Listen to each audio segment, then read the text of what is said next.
Hello and welcome to Atop the Fourth Wall, where bad comics burn. Ah, Hercules, The Legendary Journeys, and Xena, Warrior Princess. Two great TV series that made liberal use of various mythologies, though focused primarily on Greek tales. They both have a large fan following and are still beloved today. Yeah, I never watched them. Sorry, I just didn't care for them when they were on, though I caught an episode or two now and then. Both have had their own runs in comic books, but today's subject is a one-shot comic, which begs the question of why they even bothered to number it when other one-shots, like, say, Godzilla vs. Barkley, didn't have a number. With that strange look at comic book numbering out of the way, let's dig into The Marriage of Hercules and Xena #1. This cover is stupid. There's no other way to put it. What goes through the minds of some comic companies that decide photo stills will get people to pick up books? And not even a full photo still. Somebody photoshopped the background, gave them a white glow, and then added a generic cloudy background to them. But this is actually one of two covers people could get for this comic. Now let me ask you something. If you were to pick out a comic, which would you rather have? A badass painted image of Xena holding her sword and looking cool, drawn by Alex friggin' Ross, who did beautifully realistic renderings of human beings in both Marvel's and Kingdom Come? Or would you rather have this static, boring image of the two actors kissing with so much text that it ends up looking like a teen magazine instead of a comic book? It's just lazy, and especially baffling when you've got someone like Alex Ross on hand who could have probably produced a cover that looks 1,000 times better. We open to a splash page of Hercules and Xena being pronounced husband and wife. Well, that was a short comic. It's impossible. Incredible. The most stunning union of this or any century. Well, obviously this narrator has never read Twilight. So this is the private secret gathering we'd planned? Well, don't look at me. I didn't tell anyone but Gabrielle. It's good that they're talking about this right after they've tied the knot. While Ares sulks about how he's not going to be able to shack up with Xena, speaking of, who invited him? Aeolus and Gabrielle lament the fact that apparently their heroic journeys with the two are over. Why? It's not like these two are exactly the kind of people who settled down. You're still sidekicks to these two. The high priestess who officiated the ceremony goes up to Xena to give her congratulations, but then suddenly kisses her! Huh, so much for the lesbianism being a subtext. After the kiss, Xena's eyes suddenly turn red and she thanks the high priestess. For dry, red eyes, use clear eyes. Wow. Later, the two fly on a Pegasus to a secluded island. It was thoughtful of Zeus to loan it to us. Yeah, I bet the old character had his share of liaisons here. Oh, that dad of mine, being unfaithful to his wife and to every woman he slept around with. What a character! Xena explores the house and finds a chest that contains leather lingerie. Nice. Very nice. This ought to get his attention. Wait till he wakes up wearing this! She also finds some battle axes and a goblet containing some liquid emitting pink smoke. Oh, so that's where Rain from the New Men got his superpowers from. We cut to the waitresses who were serving drinks at the wedding. The two complain about how arrogant and obnoxious the gods were at the wedding.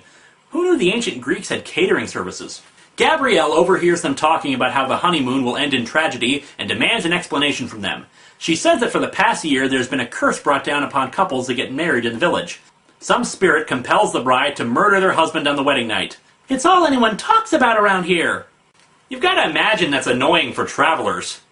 Hey, how much is this loaf of bread?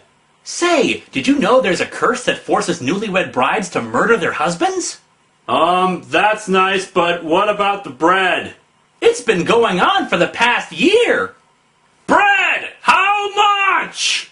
She also explains that the blood rage disappears right after the mortal wound is inflicted and before the groom dies, so the bride then has to watch as the groom dies. Seems to me this problem could be fixed by simply holding weddings outside the village, but maybe that's just me.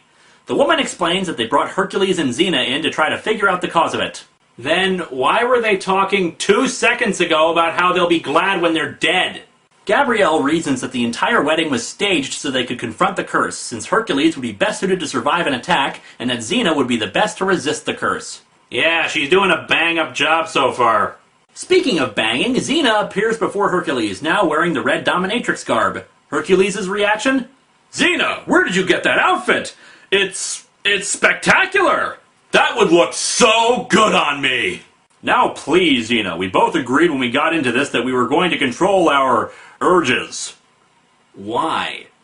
While Xena convinces Hercules to drink the wine, Joxer slowly wakes up to overhear the priestess and Ares talking about the fact that the whole thing was a trap to get Hercules killed. He promptly sits up, bonks his head against a wooden plank, and then falls unconscious again. Well, thanks for padding out the length of the comic. While Herc sleeps, Xena pulls out a dagger and prepares to stab him, and... nothing. Huh. Hercules wakes up and Xena's gone. Oh, that was anticlimactic. Hercules goes outside and sees Xena atop a horse. And she's on fire. Green fire, in fact. I don't recall the curse ever mentioning that part, but hey, we'll roll with it. Stay away from me, you fool! Don't you understand? You've got to leave me alone! I have to avoid being typecast as Xena! I could get a job on Battlestar Galactica! Xena explains that the anger and rage is taking her over and she can't control it, pleading with Hercules to get away. Apparently it's become like a virus, infecting even the horses to the point where they actually bite at Hercules, trying to feed on him. Oh god! The horses have tasted human flesh! It's gonna be Night of the Equines now! Thanks to a combination of the killer horse bites and the wine, Hercules plummets over a cliff. Xena, however, is still stuck in Human Torch mode and says that that's not good enough. We're playing with powers far greater than we ever imagined! Now you're playing with power! The eternal cry for vengeance against male oppression! Oh boy, here we go. It must have an instrument of expression, and I am that instrument! The power feeds me, and feeds on me! The power is hers! And you are the result, the focus! Oh my god, she's getting folked! Hercules still refuses to leave her and climbs back up the cliffs and surrenders, asking simply that he chooses the way that he dies. As such, he has her fly him up past the clouds and the fire starts to extinguish, but she's still nutty as an almond joy and tosses him off. Ha! It's a good thing I can fly! Wait a second, no I can't! Ah! This was a dumb plan! Actually, as soon as Hercules falls enough, the rage leaves Xena and she immediately dives down after him. She catches him and Hercules remarks, "What took you so long?" We came as fast as we could, other than those stops along the way to admire the sunrise. Ha ha ha ha! Oh, she almost got him killed. Later, the two confront Ares and the priestess, who reveals that she's a Fury. Not that this information is in any way relevant, since the two immediately teleport away. Joxer asks if the whole marriage thing was just a hoax, and in fact says the word repeatedly, annoying Gabrielle. Ah, stiff, unfunny jokes. That's what you think of when you think Xena and Hercules, right? Anyway, since they never consummated it, and since the wedding was part of the plan, they were not really married. And so our comic ends with Joxer saying, "What you're saying is the wedding was in fact just a—" "Don't say it!" Gabrielle interrupts. "A ruse! I was gonna say a ruse!"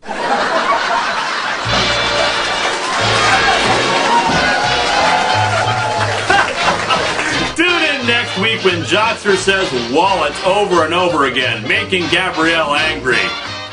This comic is pointless. It doesn't really suck, but the whole thing is a big letdown. The title is a lie since they're not really married, there's no awesome fight scene against giant mythological creatures, and it doesn't advance their characters in any way. Sure, it's got okay artwork, but that's not enough justification for its existence. So, really, the entire purpose of this comic was to get Xena into skippy dominatrix gear. Huh. Well, I've heard worse reasons to make a comic. In a time of ancient gods, warlords, and kings, a land in turmoil cried out for a hero.